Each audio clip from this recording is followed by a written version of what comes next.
Hello and welcome to another episode of Ivy Games Weekly, our first episode of 2022. I almost said 2021, which is funny because, that's just how time flies. We are joined by Mike Hinson from Elf Creek Games here, our very special guest, and then Zach, of course, my co-host, is What's up, here everybody? as well. Thank you so much for being here for Mike. Yeah. Thanks for having me as part of the show. Yeah. It's been great getting to know people and going to cons. Last year was the first year I went to cons and I actually knew I would be able to see friends. Before that, I was just going to cons and I hope I meet people. So thank you for being one of those people that I could talk to at cons. Yeah. Glad I am, Austin. Speaking of cons, though, that's where we met at GenCon this year, right? Yes. And I came back to your booth several times, bringing different people to show them the magnetic rondel on Merchants of the Dark Road. I think I went back 3 or 4 different times. And I was really sad because when we were talking, I was like, well, my copy should be here. And it didn't arrive yesterday. And I was like, no, I won't have it to show off on the show. Well, then half hour before the show, of course, it came. And I am very, very excited to have it. So it looks awesome. I've just been doing an unboxing. So congratulations on it. I'm really impressed. So thank you. Yeah. And then I love this. You probably won't be able to see it too great on camera, but they actually have, I'm guessing, the names of the backers in here as well in the lid, which is really cool touch. Oh, look at all that. That's nice. It's almost reads like a texture, but it's wow, it's a lot of names. It is a lot of names. So really, really neat touch. There's a lot of nice detailed touches like that. So congrats. But before we talk about Merchants, of course, I want to hear just a little bit more about you. How did you get into the board game space? Sure. So like most people who are in the board game industry, played board games as a kid. Yep. One of the things that kind of has always stood out for me was on my 5th birthday, I played Hungry Hungry Hippos with my grandpa. Classic. So playing games really started at a very young age. The game of life. Yeah. Everybody's played Monopoly, and we've probably all played it wrong. Probably. I definitely did. So, and then also with my family, we played a lot of cards. So a lot of trick-taking games, spades, hearts. We also played a lot of rummy or gin. And then whenever I was, I believe, 11 or 12, I found this magical game called Magic of the Gathering. Now, I didn't play it long because I was horrible at it, but that was kind of my foray into modern. I don't want to say modern gaming, but it was like the first inkling, right? Totally. And then my partner, Brent, he went to the University of Illinois, met some people that introduced Carcassonne, Catan, and those games to him. And then whenever I'd come up and visit, we'd play those games. Nice. So that's kind of how we started. Back in 2014, I believe it was 2014, Brent had a newborn baby girl who was doing great, but Brent actually got sick with meningitis. Oh, no. And at that point, we didn't know if he was going to, make it, because meningitis is a very scary, disease to have. But at that point, he was staying up at night after he got out and while he was recovering and while he had a newborn, and he was watching videos from this guy named Rado. That's how he got introduced into the super modern board games, like the industry that we have now, the hobby industry. And then he would tell us about it. We played a 5-player game of Terra Mystica after all of us bought games for Christmas one year. Yeah. And it's just kind of been going on since. So yeah, that's awesome. Yeah. Very cool. Do you still play Magic a lot? No. I have not played Magic since 1993. Oh, wow. All right. Yeah. So it's been a little while. Been a little while. Yeah, just a little bit. Yeah, that's funny. So 2014, you said, right? That's probably when Zach was getting me into modern board games, because we played Catan in college. Did we play anything more serious than Catan in college, Zach? Not really. We didn't really start getting into stuff till after college, other than Catan, pretty much. Yeah. So I think you got me hooked on Dominion and Cosmic Encounter. And that's kind of like when the early ones, when I started asking for, board games for Christmas presents, like that was like the kind of the transition point. And I mean, it ramped fast from there. Really fast. I kind of had that same experience. So like, I think it was New Year's of 2010 was the first time I played Dominion Intrigue. Yeah. Okay. That got me hooked. Nice. And then it snowballed from there. And then once we kind of got, because Dominion kind of it gives you that Magic feeling if you grew up playing Magic. Mm-hmm. So, but nothing like playing Caverna or Agricola for the first time. You're like, holy cow, what is this that I just got into, Yeah. So that's how you got into games. How'd you get into making games? So back in 2016, after the scare that Brent had with his health, he was a stay-at-home dad, and him and our friend Andy were planning on starting a company. Mm-hmm. And we didn't have a name. I was not part of it at the beginning, but very early on, they both realized, wait, we need somebody who is great with talking with people. And both of them were like, hey, let's ask Mike. Nice. So I joined, and it's, we did some play testing. We had an original game that we were showing people in 2016 at GenCon, which was, it's still a fun game. It's something that I'm probably going to start developing and seeing where it goes after we've, been doing it for a few years. Yeah, totally. But then I just on a whim started designing a game. And it was a game for a local design competition here in Champaign called Kudo Plays. And it was a game about exploration. Okay. The first theme was a land rush game. Mm-hmm. And then very quickly we changed the theme because we were like, that's not a theme that we really would, that somebody should be proud about right now. So we changed it to a gold rush. We ended up winning the Visual Design Award at Kudo Plays for the game. And we were finalists for some other design, for some other awards. But that night, I went over to Brent's house, and Brent said, hey, can we start Elf Creek Games with this? Yeah. I was like, sure, why not? Let's do it. Well, yeah, no biggie. And this was End of Trail, right? End of the Trail, yeah. Yeah. So, and I really wanted to make a game that used a 54 card deck. Nice. Yeah. So, in Into the Trail, you're exploring the fields in California during the gold rush. You're using these cards that are on the screen for two reasons. You're using, or three things. You can buy more cards in an auction with the dollar amount. Yeah. You use the suit and the rank for a poker hand at the end of the game. And then also for the action, which most of the cards are movement actions, like the mule card. Got it.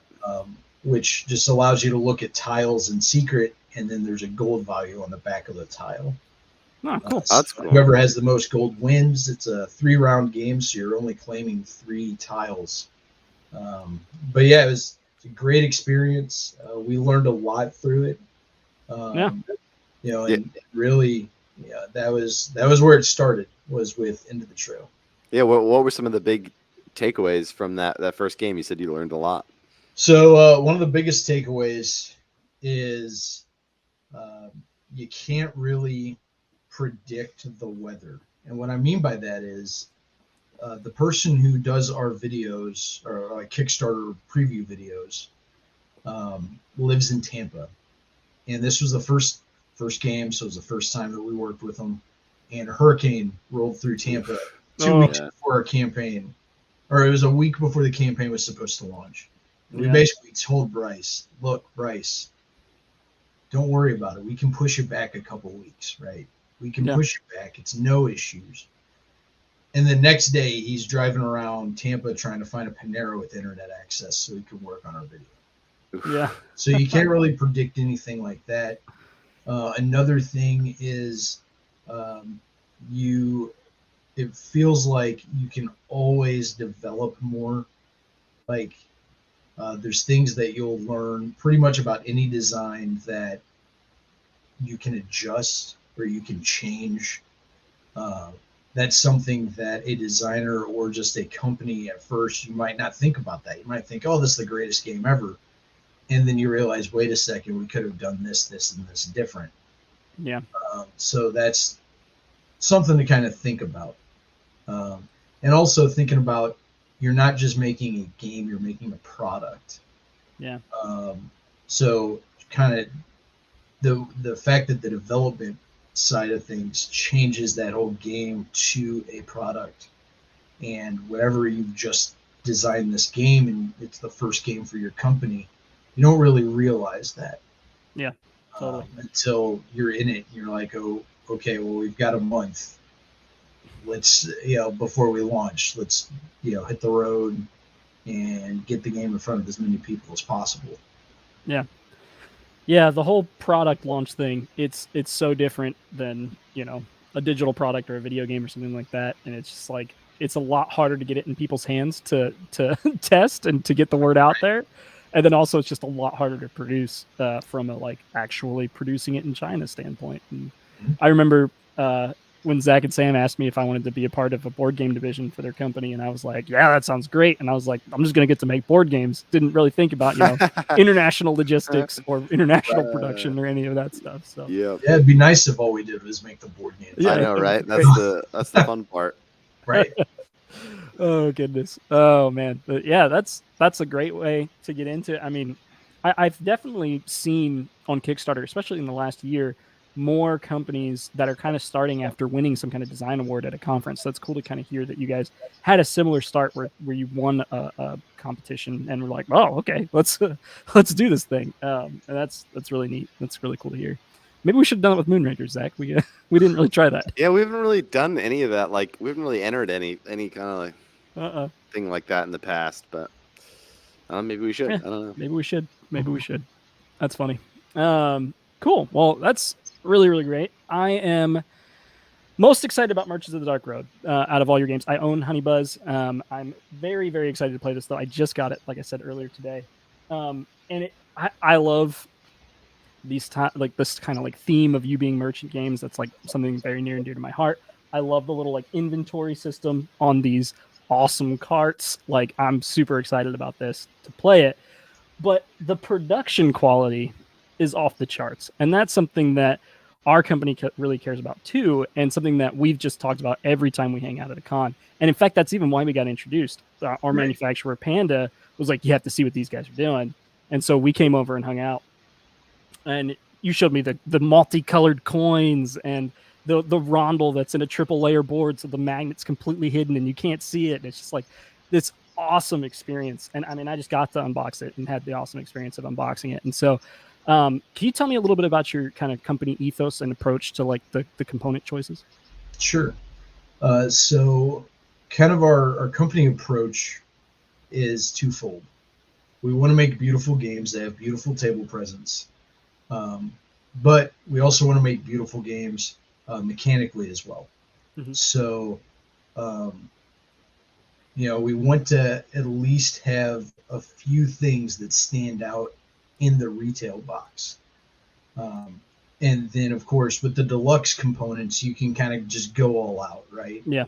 Especially if you've got two different SKUs. You can just be like, okay, well, I've got deluxe. I've got the standard that's going into retail. Yeah, totally. We can set the price point a little different for the deluxe, right? So we kind of want to go all out as far as we can with the deluxe. So with Merchants of the Dark Road in the deluxe edition, you get resin crystals, which are amazing. You get resin lanterns. You get the dual layer punch boards, which when done right, the dual layer punch boards are amazing, right? It's cool. I'm not sure if I've seen that. That sounds cool. So, and then another thing that we did, actually, the one thing that we wanted to have stand out in both versions of Merchants are the dice.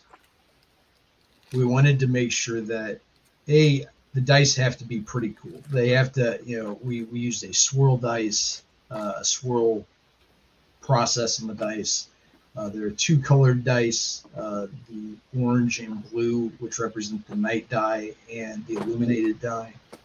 And those dice, a lot of people were like, are these deluxe dice? I'm like, no, these are in both versions.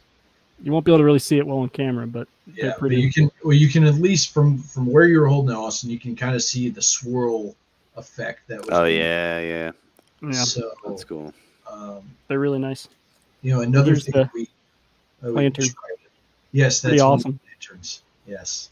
On the crystals. So, and then with those lanterns, we actually have it with the dual air punch board where you can lay it down or stand it up, whichever one you want to do. In the slot. So, but really, we just want to make sure that we make beautiful games. We go all out for the art. Andrew Bosley did the illustrations for Merchants of the Dark Road. Matt Paquette did the graphic design for the game. I think both of them did a phenomenal job.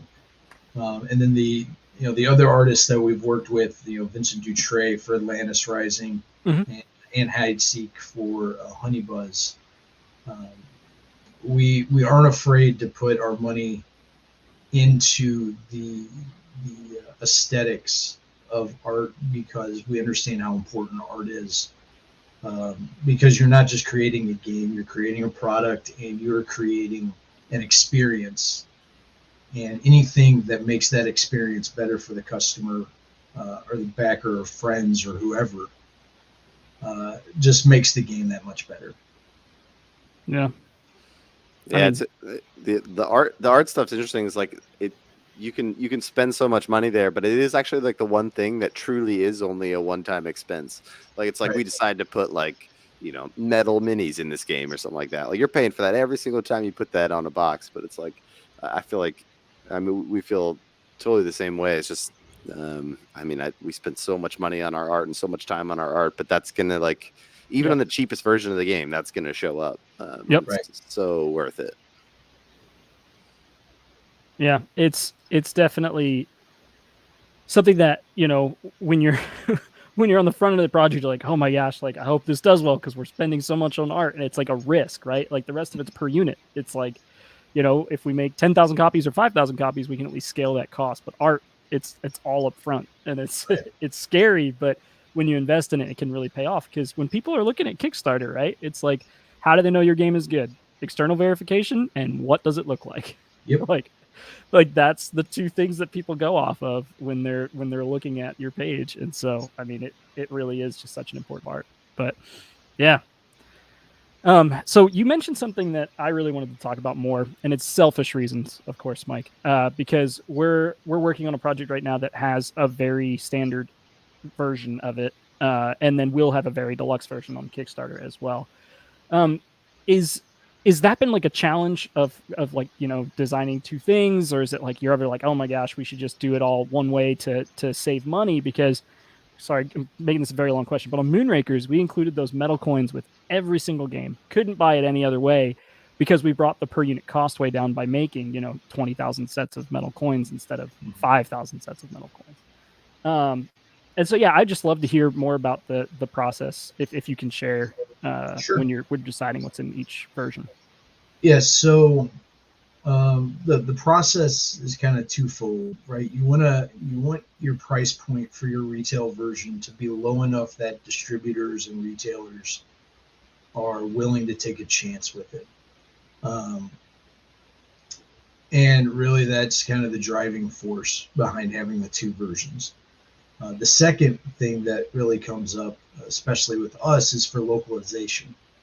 So for localization, you're going to want to have that price point down, and just depending on the different markets. So a great example is the EU, right? It's the second largest, if you count the whole thing. It's the second largest market in the world right now with volume, and the companies there really don't like going above a certain price point.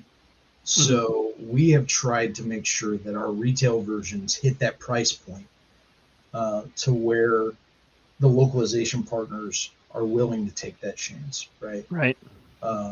We partner with some great companies We've got a lot of exciting things coming in regards to Honey Buzz localization. Nice. With Atlantis Rising, we partnered with Lucky Duck Games for a French Mhm. version. We also partnered with Genos Games. Hopefully, I'm not butchering these pronunciations, but they're an Italian publisher. Nice. We also partnered with Skellig Games out of Germany. Yeah. And partnering with them, we found out what the price point is that really the public was willing to go to in those different countries, and we had to scale back our versions to make sure that hey, we hit those price points, right? Yeah. And then for the deluxe, the deluxe is a direct product from us. Like the only way that you can buy it is from us directly or from a retailer that we partner with. Right. So this is going to be a direct to retail partner.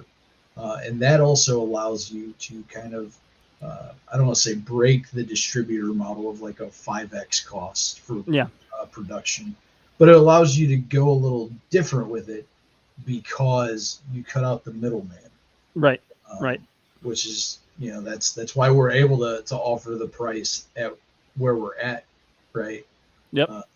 That's why we're able to offer it at a lower price point. Yeah. Otherwise, merchants like would be $300 game. Merchants Deluxe, that would be probably $150 if it was in distribution, just so we could make sure that we got our cost to where we're actually making some sort of money off of it. Yeah, and that's kind of like the impetus for us wanting a deluxe and a standard version, because distributors will come to us for Moonrakers or for Veiled Fate, and we're just like, it doesn't make sense, like financially, like why would we lose money to put it into distribution? Right. And so it's one of those things that I'm excited about being able to like explore bigger partnerships and get games into more people's hands, but at the same time, I don't think I would change how we did Moonrakers or Veiled Fate at this point. I love that the quality of those metal coins is in every Moonrakers game. So I think every game will have to make a decision for each one on whether we want it to do we want to try to get this into a big box store kind of thing. Do we want to try to get this overseas? What you said about localization was really spot on. Just because I know when I've talked to them in the past, they're like, we're looking for €50 and under games. That's what we want. Smack dab right there. Yep, right there. And I'm like, cool. We'll talk to you in a couple of years. Yeah, and one other thing that we do as well is we offer all of our deluxe components like through our website, and then some of the deluxe components have been available through distribution as well. Mm-hmm. That way, if somebody does get it at a convention and they get the standard version and they see what the deluxe looks like and they want the deluxe, they just need to come in and buy that upgrade pack instead of an entire game. Totally. So, box sizes. Do you tend to make them different? Do you try to keep things more standard? So we try to keep two box sizes. One is kind of the classic Ticket to Ride box, right? Which at least through retail, we try to keep them standard. And that is Merchants of the Dark Road and Atlantis Rising. We're both kind of that 12 by 12 box. Honey Buzz, is kind of like our smaller box size, which I believe is a 10.5 by 10.5. And really, we kind of shifted from more of the Euro style box to a square box for our smaller packages. From walking around Barnes and Noble and seeing what games kind of stood out, and most of them were like just a smaller, 10 by 10 or 10.5 by 10.5 box. And for multiple reasons, but the biggest reason for us is you can fit a lot more art on a 10.5 by 10.5 compared to like the standard, eight. I don't want to say 8 by 11, but like your Agricola box. Yeah. Oh, sure, yeah. Box for like Isle of Skye, your non-square Euro box. Right. And the reason why we do that is we want to try to be as uniform as possible, because as gamers, we understand you have limited space. So you eventually will need to make decisions. And if a box is too big or too awkward, that might be something you cut. And, you kind of want to give the space. You want to give your customers enough space for that. Now with the deluxe boxes, it's different because you have to make room for inserts. At least for Honey Buzz and Merchants, the boxes are bigger for the deluxe. For Atlantis Rising, the boxes were the same. So I was talking to a publisher recently, a major retailer was like, hey, we want a custom bigger box for our store. And so it ended up being a totally different production line, and it just like didn't make sense. Like they were like, we're not doing this anymore. Like, jeez, it's like a whole bigger box. Yeah, the company that was the big box retailer wanted to have like a deluxe, like exclusive version. I can tell you who it was. It was Barnes and Noble. I won't tell you who the other company was. Yeah. And so the other company was basically just like, we're not doing this anymore. If you want to buy the other version, you can, but like we're not making you a custom version anymore just because like we're losing money on the different production line. So, yeah. Right. Yep. Human Affectation from the chat saying, I really want to play Atlantis Rising. It looks like a fantastic game. Human, let's do it. Thanks. We'll play it. It is a fantastic game. We'll play it at GenCon, Human. I think we're both going, right? So, Mike, you want to play it with us? Sure, why not? Sounds good. Awesome. Cool. Zach, I feel like I've been asking all the questions. Oh no, you're good. Keep going. I've you got yours. You're I waiting? put it in, but when I think of something. But... All right. Well, speaking of cons, we both went to a lot of cons, Mike. Yes. And they were all so dang close together. Mercy. It was just weekend and then one free weekend, and then the next weekend you were back at a con. I actually didn't go to Essen. We were supposed to be at Essen. I was like, I can't do an international trip after just doing GenCon Origins and finishing up the Mythic Mischief Game Found campaign. So are you planning on going to that many cons again next year? Or was it just cabin fever, let's go to everything in 2021 kind of thing? The simple answer is yes. It's a little more complicated just because of logistics and the world that we're in right now. Yeah. I mean, we all know with COVID, it's still kind of up in the air. So I'll compare 2019 to 2021, right? Yeah. So 2019, we probably went to between 10 and 15 shows. And that's not including some of the smaller shows that are Prater Spiels, which are just design shows, right? Mm-hmm. Where you just bring a design, play test it, take the feedback. Kind of like Unpub as well. So we try to hit as many shows as possible. In 2019, we were kind of just building the excitement for Honey Buzz for that Kickstarter, and also Atlantis Rising was finally, like, it was coming, right? So we wanted to make sure that people knew they could pre-order it, that they could demo it. So we went to a lot of shows. We went to the GAMA Expo, which is what it's called now, which was in Reno, Nevada. Mm-hmm. We were actually at GAMA in 2020 whenever everything started shutting down, which mercy in itself, I mean, Brent and I started thinking, hey, are we going to need to rent a car to get back? Because the airlines, because we were flying out of California. Right. And people were still they didn't know if we were shutting everything down.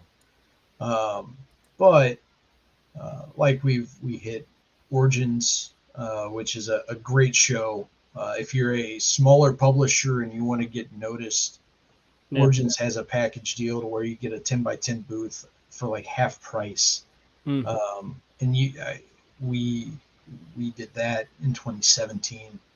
Nice. So 2019 we did Origins. We did Origins this year. Yeah. We kind of look at it as there's five go-to conventions that the entirety of Elf Creek Games will be at. One of those is GAMA Expo. Mm-hmm. GAMA Expo is a convention where you are basically, it's just an industry.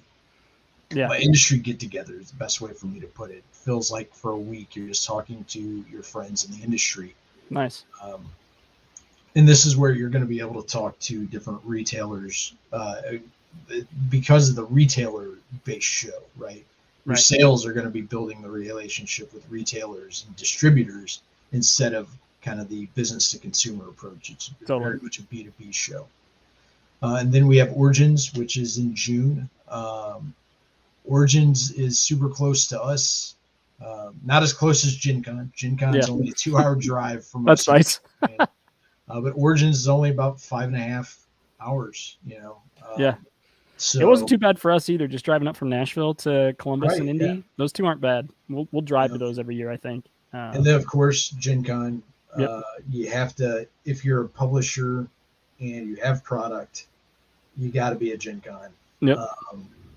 We actually, before we got a booth, we had an event space in 2019 where we were just demoing all of our games, and we would have our meetings at the event space too, which was pretty cool. Just to kind of have that dedicated spot. So there are ways for smaller publishers who can't get a booth to have a presence at the convention. Yeah. And you go to Essen? The 2021, we did not go to Essen for multiple reasons. Cost to get our product to Essen just made it impossible for us to go. Just air freighting merchants was going to be very expensive. And we had just started the ocean freight for merchants, so people would have gotten the game months before the backers. We did air freight some copies for PAX U. Yep. But we had, fulfillment was already underway at that point. So totally. But Essen in 2019 was amazing. I would recommend going. Even it was easier and cheaper to booth at Essen than at GenCon. Because they have a lot more space. And GenCon can set their prices because they know people are going to pay those prices for booths and for marketing. Right. Essen just wants to get as many companies in there to show off games, is what it feels like. That's cool. It was also my first trip to Europe, which was nuts. Yeah. My flight back, we actually got stuck in Copenhagen because the plane during takeoff hit some geese. Oh my gosh! What? It almost hit the engine, which would have been horrible. Oh my gosh! But me and like 6 or 7 other people that I knew from the show were stuck in Copenhagen to fly back the next day. Hey, that's a good place to be stuck. Yeah, I mean, we really didn't have time to do much, but still, you can say, "Hey, I spent the night in Denmark," Yeah. But and then PAX Unplugged is one of those 5. I really enjoyed PAX. I had a blast at PAX. PAX was great. It was the first show we had merchants at. We had very low quantities of Honey Buzz, and we had Atlantis Rising there, and it was great to kind of see the fans again, right? Yeah. Of course, we saw it. We saw them at GenCon and all that, but really, PAX Unplugged was where we saw a lot of people that really didn't go to the other conventions that saw us in 2019 and said, "Oh wait, I can actually pick this game up now. I loved demoing it a couple years ago." So, that's awesome. But also, if you're smaller publishers, go to small conventions. If you're in the Midwest and close to St. Louis, go to Geekway to the West to show off your games to people. Yep. Go to Nexus Game Fair if you're in Wisconsin, up in Milwaukee. Those are 2 that we've hit up. Brent and I are both from the St. Louis area, so Geekway kind of feels like a hometown show for us, even though Indy's closer. But it's just conventions are kind of the lifeblood of the industry, even if you don't think about it. Yeah, because that's where you're going to connect to a lot of people all at once that sometimes like a BGG or Facebook marketing plan won't be able to reach out to. Yeah, totally. So we've always looked at conventions as kind of a marketing cost, especially before we had product. It was all a marketing cost. Yeah, all marketing. But it was worth it. Yeah. So I was curious about, you do a kind of a mix of games that you design or design in house, but then also work with some game designers outside of your staff or your studio. Like how do you kind of strike that balance, and like why do both? Yeah, I mean, Zach's first question, great question, appreciate it. Nailed it. Yeah, nailed that first one, man. Oh, thanks. I had to get in there strong. So we decided very early on that we weren't going to publish our own design games, and that was a conscientious. That's a tough word for me for whatever reason. That was a decision that we made very early on, after Into the Trail, and that's because really it's hard to design and develop in-house. Mm. And we felt that kind of our wheelhouse would turn into this development side, right?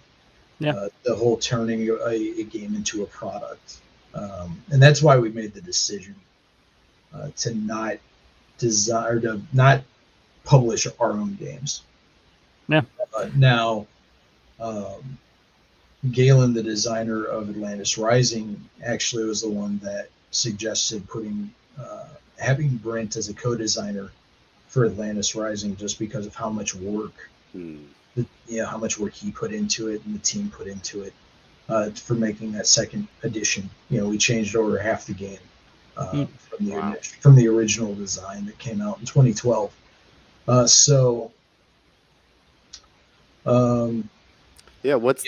What's that process like? Like, are you like people pitching you games? Are you seeking out designers and commissioning things? How do you kind of select, a game that you're going to do? So early on, we were willing to talk to anybody about games that they were pitching. Now we're a little more selective. So we're actually talking to designers and trying to commission games. But one game, I was actually in a play test earlier this afternoon, and that was a game that we signed based on a friend of ours suggesting it. They basically said, I would love to see what your company would do with the components for this game and also for the gameplay. So we signed it like that. Also, Honey Buzz, that game, a friend of ours who does some play testing for Stonemaier Games actually asked us to take a look at this game about bees, and we're like, yeah, sure, we'll try it out. We tried it out, and then we started the long process of trying to figure out if we want to sign the game. We ended up signing it. So really for us, a lot of the designs, it's a mixed bag of we've gotten pitched to us, or like people in the industry had suggested that we take a look at a game. Yeah. For the first time ever, I had another publisher reach out and be like, hey, this wasn't a good fit for us, but would you guys take a look at it? And I'm excited about that. And I'm happy that someone was like, oh, this would be a good fit for IV. At the same time, I reached out to the designer. And I was like, hey, like we're 2 years before we could even think about fitting something in our slot, like production slot at this point. And that's just like a hard place for us to start thinking about it. But yeah. So what state do these games arrive at you in? Are they like, scribbled on some notepads, or are they like, they got some design to them? Where are they at when they get to you? Anywhere and everywhere, I guess is a good way to put it. I think more of the commission titles that we've had lately, it's more of not really the whole scribbles on a piece of paper, but more of a defined prototype. Right. We've also done a couple, I don't want to say we're becoming the masters of the second edition, but we're making a lot of second edition for titles. So nice. You already have that base right there, right? And right. Just adjusting. Like with Atlantis Rising, what we did, we bought a couple original copies, and then we would print out the cards, and we would have cards, and then we would print out the art, and we would just glue or tape the art to the existing tiles, like to the existing components from the first edition. That's awesome. But most of the time now, and a lot of people, like a lot of designers are kind of catching on that they need more than just like the bare minimum. Yeah. Like they need a sell sheet. You kind of want to be able to show the publisher your vision for the game. Yeah. Even if it's like with clip art that you got off of Google. Yeah. You want to do something like that. Human affectation, said respect for choosing to focus on development. A lot of firms that do both make beautiful, boring games or ugly masterpieces, and we have all played beautiful, boring games or ugly masterpieces. So I'm really, he nailed that for me, and I think that's awesome because I think there are, and this could be totally off base. I think there are more people that can design a great game than people that can execute a great product, and so I think you've chosen the right place to be, and you obviously are taking games and making them better with your own design shops, but the executing the product is extremely hard. So yeah. And then we also have Board Game Co. here. Hi, Alex. Alex, nice hey, to see you here. Good to see your name again. This is a thing again. It is a thing again. And I'm the first guest for 2022. So it's very true. Oh man. So like one thing that we think a lot about, and it's more of a subconscious thing, but I think it might be a little bit more forefront in your mind when you're kind of selecting like a game project is like, what's the it factor? Like, I feel like games have to have like that special something that's going to make it a potential hit. Like how do you go about trying to identify and quantify that?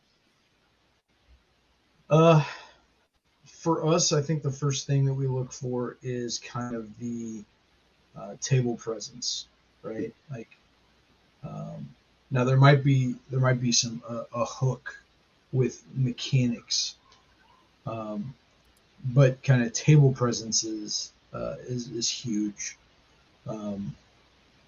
Now with all of our published games so far, they all did have hooks, except for maybe Into the Trail. Brent would probably have a better idea what the hook was there. I'm still too close since I was the designer. Yeah. For Atlantis Rising, the hook was it's a co-op that's not Pandemic, right? It's it's that Misfortune deck and the way that the island floods. So you're seeing the timer of the game, right? Because the game ends when the island's completely destroyed or when you've built the Cosmic Gate to escape. Yeah. With Honey Buzz, it was the fact that you're placing workers and you're not doing the action. So you're getting like that delayed action resolution going on, which with worker placement games, that's unheard of, right? And it's also unheard of mostly for tile placement games. Like I think of Glenmore as a perfect example where when you place that tile, you're activating all of the adjacent tiles and that one. When in Honey Buzz, you only activate it whenever you close off the hexagon where you're able to put nectar in. And then you trigger all the action. So you have that delayed action resolution, which was great. For Merchants of the Dark Road, it was really kind of, for me at least, the big hook was I'm balancing these two different things that I'm going to be getting in two very different ways. And I have to balance them, and I'm scoring the worst of those two, right? It's a very, as Brian Surrey, the designer, said, it's a very Knizia scoring method, right? The good doctor, if you will. Yeah. So it's, and those games, just those things kind of stood out, right? Mechanically. But really, you want to be able to tell a good story. And that's kind of where the table presence comes in. Got it. I love it. Yeah, it's such a challenge, I think, to like know and like see into the future of like what can this be, and like finding those core nuggets like early, and that kind of can be good predictors of what's gonna be something that is fun and beautiful and sells well. Zach, go ahead.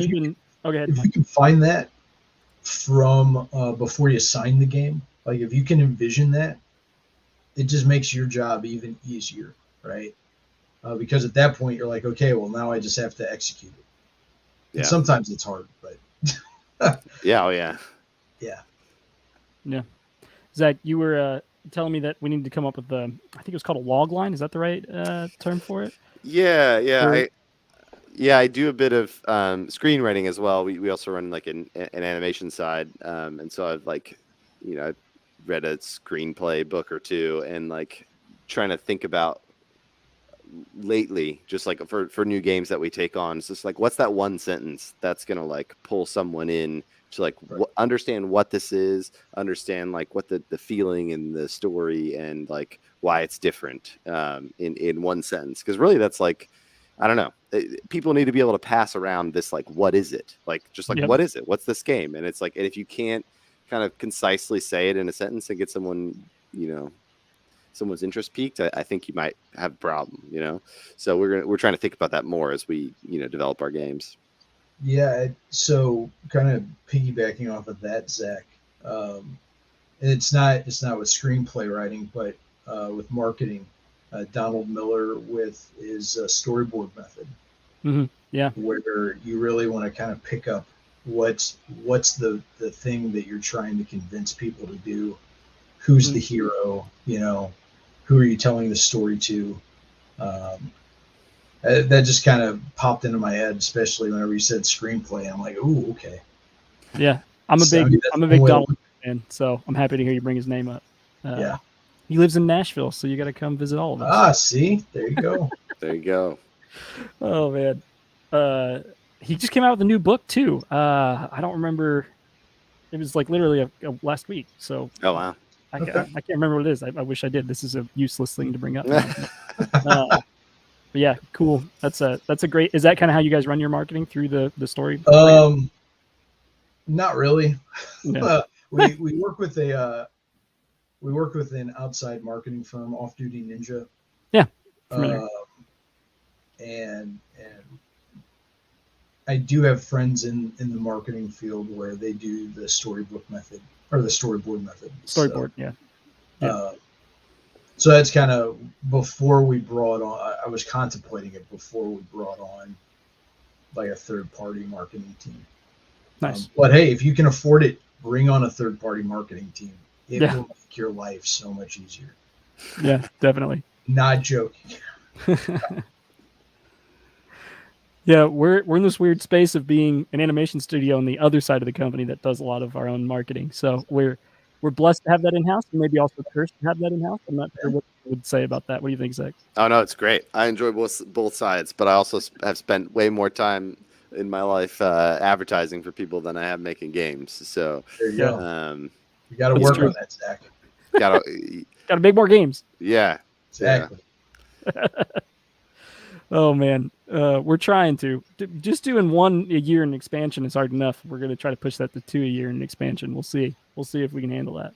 But, feels very ambitious, but yeah, it does. We'll keep going. Oh goodness. Any designers you really want to work with? Some like Grail designers out there? I mean, there's some obvious huge answers, but Well, I mean, there's designers that we're already working with that I can't really talk about. Oh, okay, that's fine. Yet fully. That's fine. So, like, one that I will say right off the top of my head, and if Paul, the designer of Honey Buzz, ever watches this video, he will jump for joy and do backflips. Phil Walker Harding is one of the big ones. We'd also, I would personally, and the team would really like to work with Elizabeth Hargrave as well. Yeah, great choice. Now, of course, like the Gits that, if we made like the type of game that he designs, I would love to work with Vital, right? Yeah. Like, who wouldn't want to work with Vital Lacerda? Everybody would. Yep. And maybe a game with like Uwe Rosenberg. That would be an amazing situation. I call myself a fan of Uwe's weird games. People are like, what are you talking about? Like, my favorite game is At the Gates of Loyang, which is kind of his lighter, economic game that he came out with at the same time as Le Havre and Agricola. Also, I love Glass Road, I love Nussfjord.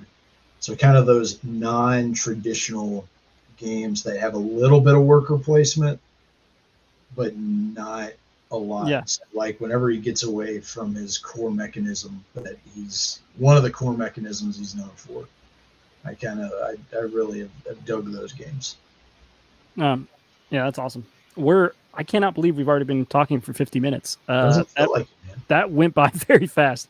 I have a couple of questions I need to ask from the Discord, and then Zach every episode does some rapid fire questions. So we'll end up on that in just a second. You didn't tell me about that, Austin.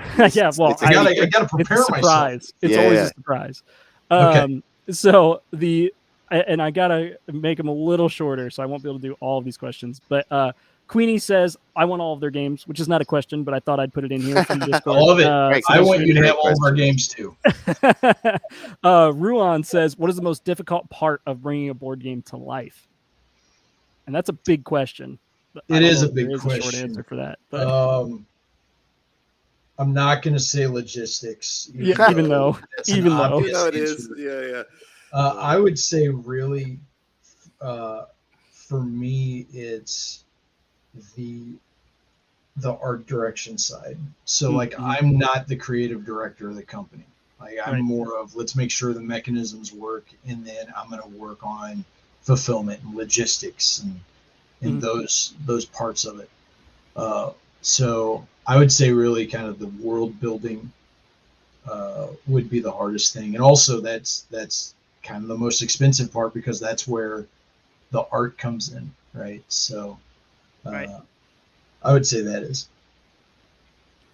All right, good answer. Robert says, have you ever made a game too pretty? And I'm going to clarify this. I think they mean, did you ever spend too much on the deluxe components to where you regretted it later to not have the lower sales cost?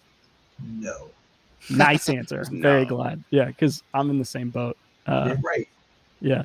I mean, the Make It Metal version of Veiled Fate is going to sit on a shelf, and I'm just going to look at it. And that's going to be great. You'll just stare at it. People will be like, "Can we play that?" I'll be like, "No, I have my other version here that we're playing with. We don't touch that one."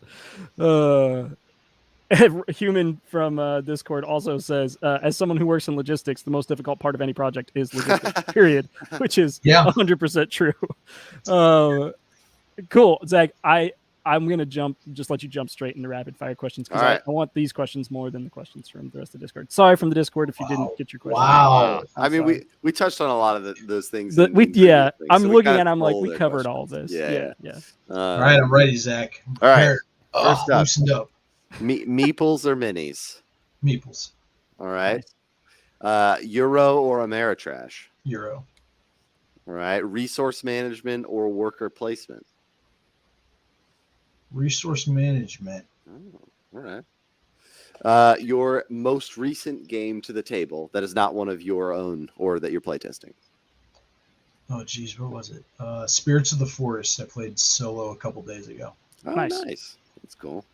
All right. Favorite game of Elf Creeks? Making you choose. Putting you on the spot. It's hard. I mean, it's kind of crazy. I can't pick one, but I guess I'm forced to in this situation. Or so favorite game to play, my favorite game to play, is Honey Buzz. Nice. Out of the four of us, because I roll dice horribly, and that could impact merchants, and it definitely impacts Atlantis Rising. Yeah. With merchants, there's always a way around it, but like I roll dice really bad. I don't go to the casino and play craps, if you guys know what I mean. Yeah. People ask me that about our games. I'm like, I don't want to answer that. I don't know. They're all great. We wouldn't have made them if they weren't great. Right, exactly. All right. Game that is on your shelf that you have not played but are most dying to play. Tainted Grail. Nice. Grail. All right. Mine's Merchants of the Dark Road. Ho! For the last 30 minutes. 30 minutes ago. Burning. There you go. All right. And then last one. I don't know if you rate games on BGG or whatever, but if you did and you had logged every single game you've ever played, what would have the highest rating on BGG for you Well, personally? I feel like I would have multiple 10s. Oh, Yep. wow. Okay. I have multiple 10s. But I like my favorite game is At the Gates of Wang, so I'm going to say that one. Nice.